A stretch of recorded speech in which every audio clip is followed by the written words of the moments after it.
Nagarjuna big boss season 9 కి host గా ready అయిపోతున్నారు.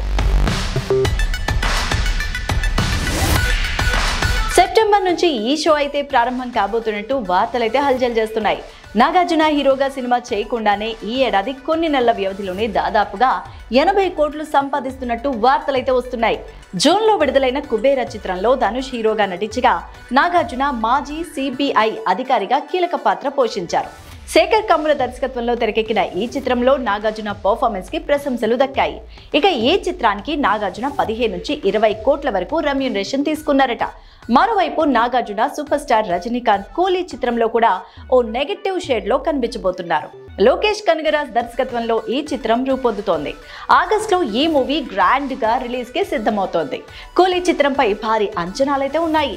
మరి ఈ మూవీ కోసం నాగార్జున 25 నుంచి 30 కోట్ల వరకు రెమ్యూనరేషన్ తీసుకున్నారట.